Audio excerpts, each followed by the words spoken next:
The latest fire we had in Waikoloa began around August 1st and was about 80% contained around August 6th. It was not only one of the largest fires, which consumed tens of thousands of acres, it was one of the largest fires on record. The next morning we got the helicopters right on that finger and knocked that out. That's the one that may have come close to the forest reserve. This meeting was to educate the community about the recent wildfire, the damage that it did, damage that the fire did. Encourage more and more of our neighbors to get involved in these alerts because a lot of the misinformation that seemed to go around. There was a lot of concern in the village that there wasn't communication. People didn't know if they were to evacuate, how great the fire was. What I would like to see improved is the outreach from first responder teams back to the community. There's a lot of an acronym, fear, uncertainty, and doubt, or FUD, about what the status of the fire was. Is it getting better? Is it getting worse? Are we going to evacuate? Are we not going to evacuate? I heard some people were ready to evacuate. I don't know how they got that message, whether it was just on their own or they got a word from somewhere.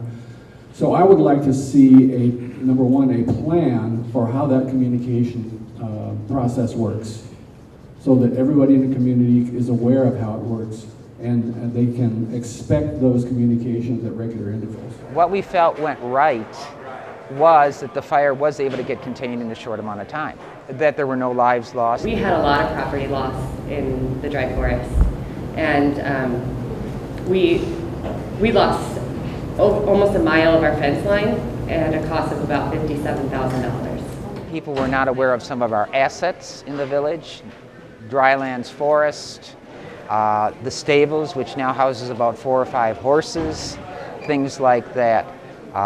Those are, I think the primary thing that went wrong was not enough communication was shared with the community. There was nowhere for me to get any news on whether or not it was a fire, where it was, how bad it was, none of those things. It's 10 o'clock at night and everything is shut down, from civil defense, fire department, everything, everybody. I got one live person who referred me to another department, which was another unanswered phone. All right, I'm an old lady. But I think we can probably do a little bit better job, and Talmadge, maybe you and I can talk story about that, communicate a little bit better. So that's what I've been hearing. Better communication has to be done in the next, hopefully not the next wildfire, but any type of emergency in the future. The pressing question is, what about the second access road for Waikoloa Village as a whole? We only have one major paved road in and out of the village, and that is basically Paniola Road, the one road in and out of the village, which connects to Waikoloa Road, which goes to Queen Kaimano Highway. The concern, as many community members expressed, is with the population now of the village close to maybe 14,000, 15,000, I'm guessing, getting all the people out of the village on one road makes it a tremendous, almost very serious condition if you have to evacuate. And that is why the Waikoloa Leadership Council, as well as Tim Richards' office and so on, have been pushing for a secondary access road. I have asked, and I'm not an engineer, I'm not a road builder, but somewhere between $5 and $10 million a mile is what it takes to build a road. So we're looking at about 5 miles of road, 5 to 6. Round numbers, we're looking at probably 25, 30, $35 million to build a second road. The state at this point is not building any further capacity. And so don't think that this isn't a consideration for Waikoloa. It is. It comes down to the funding, because we're talking a substantial amount of money to get those 5 miles of road.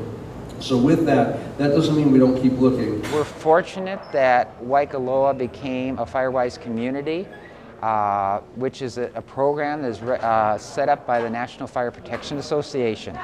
It's a national program, and we're fortunate that the community, the committee, Hawaii Wildfire has supported us all this and become a Firewise community, especially since this area, Waikoloa Village, is the area most at risk for wildfire.